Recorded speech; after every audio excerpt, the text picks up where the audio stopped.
Hi friends, welcome to cinema ரசிகன். நம்ம இன்னைக்கு மூவியில் பார்க்க போகிற படம் இப்போ தேட்டர்ஸில் ஓடிட்டு இருக்க மலையாள படம் ஓடும் குதிரா சாடும் குதிரா.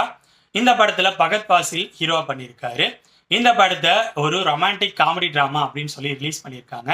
உண்மையிலே இந்த படம் ரொமான்டிக் காமெடி ட்ராமாவா இல்லை ரோஸ்ட் காமெடி ட்ராமாவா அப்படிங்கிறத இந்த வீடியோவில் பார்ப்போம். இந்த வீடியோ ஃபுல்லாக பாருங்கள். பிடிச்சிருந்தா லைக் பண்ணுங்கள், கமெண்ட் பண்ணுங்கள். அப்படியே என்னோட சேனலை சப்ஸ்கிரைப் பண்ணுங்கள். கூட பக்கத்தில் இருக்க பெல் ஐக்கானையும் தட்டி விடுங்க.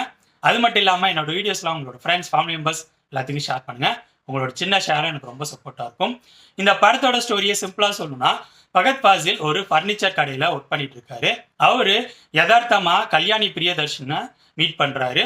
இவங்க ரெண்டு பேருக்கும் பிடிச்சு போயிருது. ரெண்டு பேரும் மேரேஜ் பண்ணிக்கலாம் அப்படிங்கிற மாதிரியும் அதுக்கேற்ற அரேஞ்ச்மெண்ட்ஸும் நடக்குது.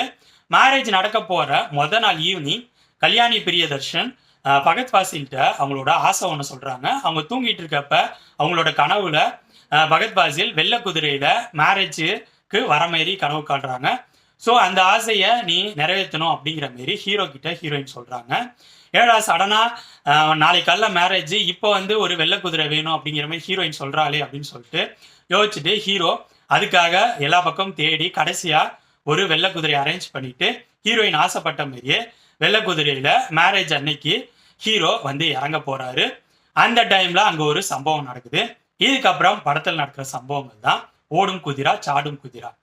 இந்த படத்துல எனக்கு எது ஒர்க் அவுட் ஆனிச்சு, எது ஒர்க் அவுட் ஆகல அப்படிங்கிறத ரொம்ப ஷார்ட்டாவே சொல்லிடுறேன். ஃபர்ஸ்ட் இந்த படத்தோட டெக்னிக்கல் விஷயங்கள் நல்லாவே இருந்துச்சு. ஒளிப்பதிவு, பேக்ரவுண்ட் மியூசிக், எடிட்டிங்னு டெக்னிக்கல் பாயிண்ட் ஆஃப் வியூல இந்த படத்துக்கு ஒருத்தவங்களும் அவங்களோட கான்ட்ரிபியூஷனை கரெக்டாக கொடுத்துருக்காங்க. நெக்ஸ்ட் இந்த படத்தில் நடிச்சவங்களோட பர்ஃபார்மன்ஸ் பற்றி சொல்லணும்னா, ஃபர்ஸ்ட்டு பகத் பாசில் அவருக்கு இந்த கேரக்டர்லாம் ரொம்ப சாதாரணமாக அவர் ஹேண்டில் பண்ணக்கூடிய லெவலில் இருக்க கேரக்டர், அதை அவர் அசால்ட்டாகவே ஹேண்டில் பண்ணியிருக்காரு. நல்ல பர்ஃபார்மன்ஸ். நெக்ஸ்ட்டு கல்யாணி பிரியதர்ஷன் அவங்களோட கேரக்டர் அந்தளவு ஸ்ட்ராங்காக இல்லாட்டியும் அவங்களுக்கு கொடுத்த போர்ஷன்ஸை அவங்க நல்லாவே பர்ஃபார்ம் பண்ணியிருக்காங்க. நெக்ஸ்ட்டு லால், வினய் ஃபோர்ட்னு படத்தில் நடித்த மற்ற நடிகர்களும் இந்த படத்துக்கு என்ன தேவையோ அந்த பர்ஃபார்மன்ஸை கொடுத்துருக்காங்க. அடுத்ததான் இந்த படத்தோட ஸ்க்ரீன் பிளே பற்றி சொல்லணும்னா, அதுதான் இந்த படத்தோட மிகப்பெரிய பிரச்சனையாக பட்டுச்சு. எனக்கு படத்தோட ஸ்டார்டிங் 15 to 20 மினிட்ஸ் படம் கொஞ்சம் நல்லா ஸ்டார்ட் ஆயிருக்கு அப்படிங்கிற மாதிரி ஃபீலை கொடுத்துச்சு.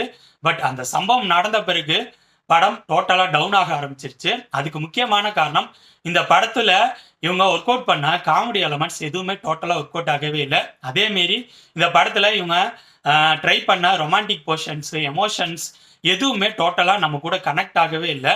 எல்லாம் படம் பாட்டுக்கு ஓடிட்டு இருக்கு, நம்ம பாட்டுக்கு படத்தை பார்த்துட்டு இருக்கோம் அப்படிங்கிற லெவலில் தான் இருந்துச்சு. அதுவும் குறிப்பாக காமெடிங்கிற விஷயம் டோட்டலாக எனக்கு ஒர்க் அவுட் ஆகவே இல்லை. ஏன்டா இப்படி போட்டு கொலையாக கொள்றீங்க, காமெடிங்கிற மாதிரி பண்ணி சாகடிக்கிறீங்களே, எப்படியாவது என்னை தேட்டரை விட்டு வெளில அனுப்பிச்சிருங்க அப்படிங்கிற லெவலுக்கு எனக்கு காமெடி விஷயங்கள் இந்த படத்தில் ஒர்க் அவுட் ஆகவே இல்லை. அது மட்டும் இல்லாமல் செகண்ட் ஹாஃபில் இஷ்டத்துக்கு புதுசாக கேரக்டரை உள்ளார கொண்டு வந்துக்கிட்டே இருக்காங்க. அந்த கேரக்டரை பேஸ் பண்ணி அவங்க புதுசாக கொண்டு வர காமெடி எலமெண்ட்ஸ்ன்னு எந்த விஷயங்களும் ப்ராப்பராக கொண்டு போன மாரி இல்லை. எந்த ஒரு சீனும் பெருசாக அழுத்தமாக இருக்கிற மாரி இல்லை.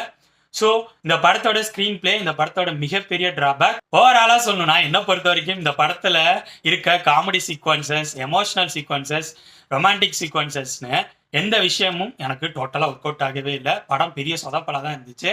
சிம்பிளாக சொல்லணும்னா, இந்த படத்தை ரொமான்டிக் காமெடி ட்ராமா அப்படின்னு சொல்லி ரிலீஸ் பண்ணியிருக்காங்க.